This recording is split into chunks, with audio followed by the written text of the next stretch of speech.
Gunting baja berkilau meluncur dengan mudah melalui lembaran bahan merah, mengiris seolah-olah tidak ada apa-apa di sana.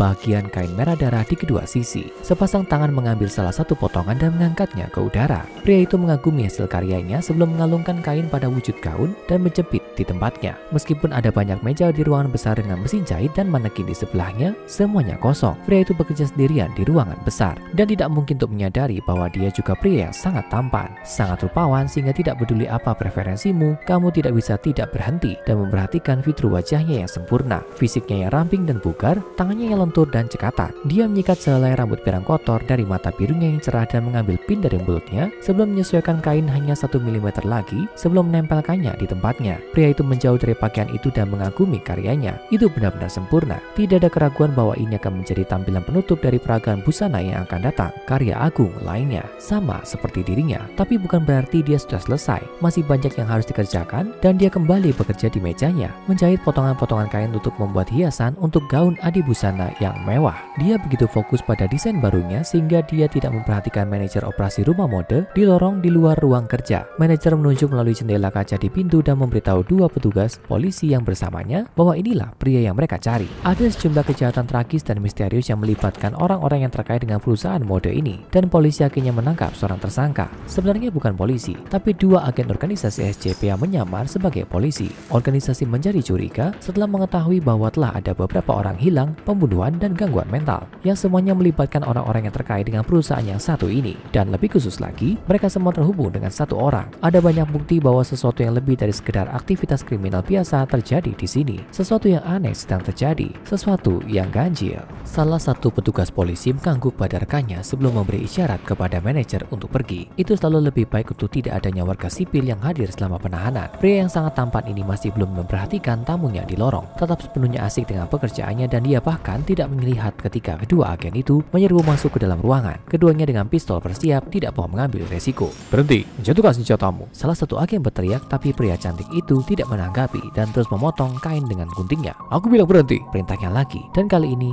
pria tampan itu setidaknya tampaknya telah mendengar mereka, akhirnya menghentikan pekerjaannya. Dia perlahan mendongak dengan matanya yang tajam untuk menatap orang-orang yang telah menyusup ke dalam ruang kerja kreatifnya. Jatuhkan senjatamu sekarang, agen itu memberitahunya. Pria itu melihat ke tangannya yang masih memegang gunting besar dan tersenyum. Dia dengan lembut meletakkan gunting di atas meja, berhati-hati agar tidak menyentuh kain mahal yang digulung di depannya. Sekarang, angkat tanganmu. Kali ini tidak ada jawaban dan pria itu mencengkeram tepi meja, tersenyum dan menatap mata para agen. Pertama lalu yang lain. Angkat tangan atau kami akan terpaksa untuk menembak. Senyum perlahan meninggalkan wajah pria tampan itu. Bisa saya permisi sebentar? Katanya, meskipun tanpa tanda-tanda dalam suaranya bahwa itu sebenarnya sebuah permintaan. Para agen tampak tidak yakin apa yang harus dilakukan. Keduanya tampak terkejut dan bingung dengan sikap acuh tak acuhnya. Pria tampan itu berpaling dari para agen dan dengan cepat melangkah ke belakang layar rias yang telah dipasang di dekat meja kerjanya. Saat dia berjalan di belakangnya, dia tidak menghentikan langkahnya sama sekali. Dia hanya lewat di belakang layar selama beberapa detik dan melangkah keluar di sisi yang lain. Hanya sekali dia melangkah keluar, itu bukan dia lagi. Pria yang muncul di balik layar adalah orang yang sama sekali berbeda. Dia dulunya kurus, anggun, bercukur bersih dan mengenakan setelan jas yang bagus. Sekarang dia tegap dan berotot, seperti pemain sepak bola profesional dengan janggut lebat dan berpakaian seperti anggota tim SWAT. Sebelum agen bahkan dapat bereaksi terhadap metamorfosis yang aneh, pria besar itu menuju mereka dan mulai menyerang. Dia mematahkan leher salah satu dan menancapkan gunting yang dia ambil dari meja ke leher yang lain.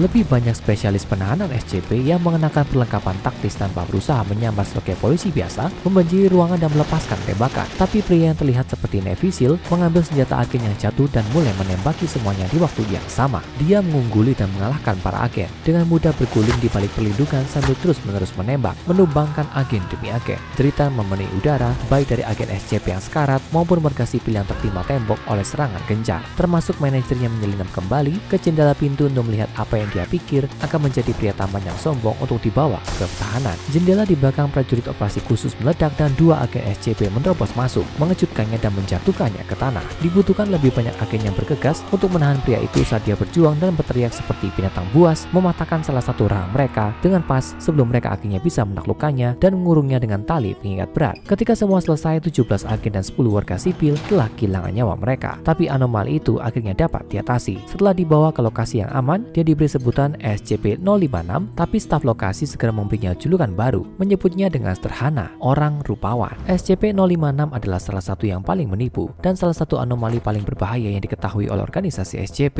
Ini adalah makhluk yang ukuran, jenis kelamin, dan penampilannya semuanya dapat bervariasi dalam sekejap dan yang akan berubah sebagai respon terhadap lingkungannya. Bentuk yang paling sering diambil saat dalam penahanan menyerupai pria yang tampaknya berusia pertengahan 20-an. Penampilannya yang sebenarnya akan sedikit berbeda, tapi dia akan selalu menjadi apa yang bisa digambarkan sebagai sangat tampan setidaknya menurut standar masyarakat tradisional. Pakaiannya akan berubah juga menjadi gaya yang mirip dengan orang lain di sekitarnya, meskipun itu akan selalu memiliki kualitas yang lebih tinggi dan lebih estetis dibandingkan yang dikenakan siapapun di dekatnya. Sementara itu tampaknya menjadi bentuk pilihan SCP-056 itu jauh dari satu-satunya. Selain pria muda itu juga terlihat meniru beberapa orang lain, termasuk seorang wanita dengan kemiripan yang mencolok dengan aktris Hollywood Scarlett Johansson. Wujud yang diambil ketika berjalan melewati kelompok staf wanita yang lebih muda. Seorang binaragawan laki-laki yang dapat melakukan bench press dengan berat lebih dari 250 kg, yang berarti 30 kg lebih berat dari penjaga keamanan terkuat yang ditempatkan di lokasi organisasi. Itu berubah menjadi seorang dokter wanita yang diukur memiliki skor IQ 30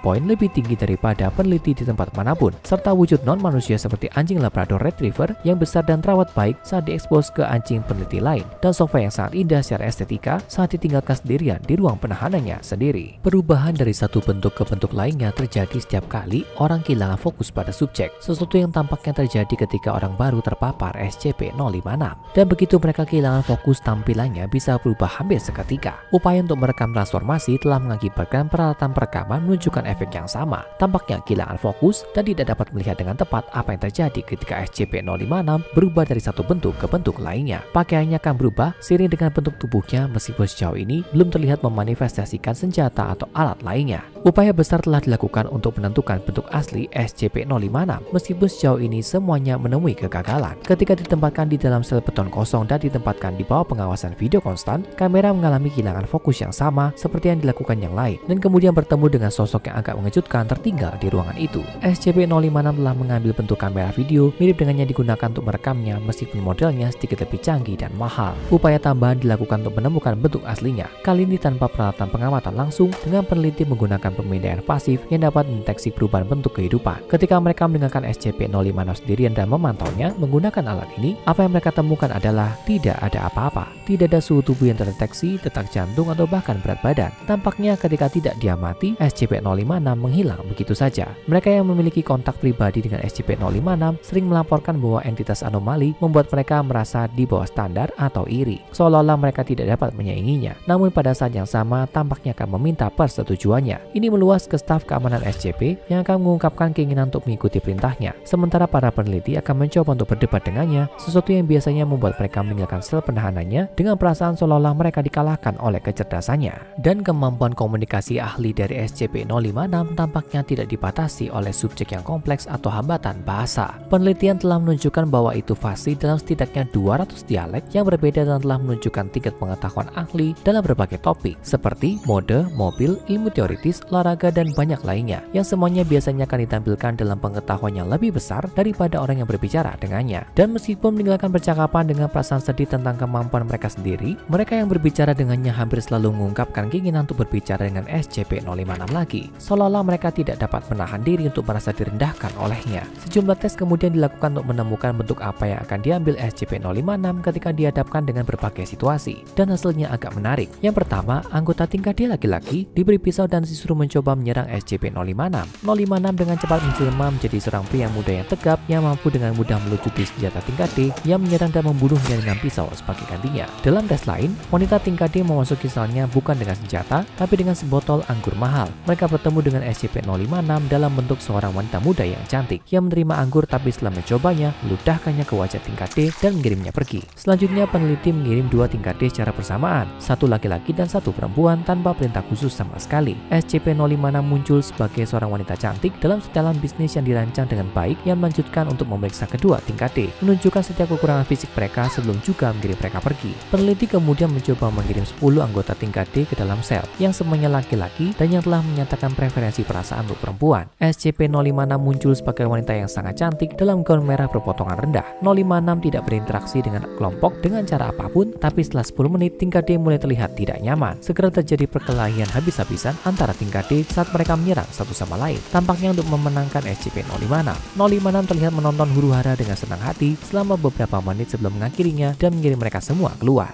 Seorang anggota staf kemudian mengajukan diri untuk diuji dengan SCP-056 SCP-056, anggota tingkat 4 yang dianggap sangat cantik. Dia memasuki sel SCP-056 di mana anomali itu adalah seorang wanita cantik yang tampak profesional, dan keduanya melanjutkan percakapan mendiskusikan berbagai teknik manajemen personalia tingkat lanjut. Diskusi mereka tampak ramah, tapi setelah 90 menit, anggota staf tampak marah dengan SCP-056 dan dengan cepat meninggalkan ruangan. Meskipun belum ada uji silang dengan SCP lain yang harus dilakukan, ketika ditanya tentang anomali lainnya, SCP-056 menunjukkan sikap kerentanan yang langka, mengekspresikan kebencian terhadap mereka dan bahkan terkadang ketakutan. SCP-056 relatif jinak pada waktunya dalam penahanan SCP, tampaknya puas menghabiskan waktunya di sekitar staf organisasi. Itu diizinkan untuk memilih sel yang dipilihnya sendiri, serta memilih perabotannya sendiri, yang cenderung ke arah dekorasi yang mahal dan modis. Staf keamanannya ditugaskan untuk menjaganya, dilengkapi dengan obat penenang bertenaga tinggi, dan setiap staf yang menunjukkan ketidakteraturan mental setelah kontak lama dengan SCP-056 harus segera menjalani pemeriksaan psikologis. Itu sering meminta akses ke internet, dan ketika ditanya mengapa dia menginginkan itu, SCP-056 menjawab bahwa organisasi tidak dapat menyediakannya dengan psikopat yang cukup dan ingin seluruh dunia tahu wajahnya. Tak perlu dilanjutkan, permintaan untuk akses internet ditolak, dan anomali yang telah diklasifikasikan sebagai Euclid terus terputus dengan aman dari masyarakat umum dan tetap berada dalam penahanan organisasi. Sekarang cek dan tonton entry lain dari file Dr. Bob, seperti SCP-054 Nimfa Air untuk makhluk cantik lainnya yang dikunci oleh organisasi SCP, dan pastikan kamu subscribe dan aktifkan notifikasi agar tidak melewatkan satu anomali saat kami menggali lebih jauh dan lebih dalam di arsip rahasia organisasi SCP.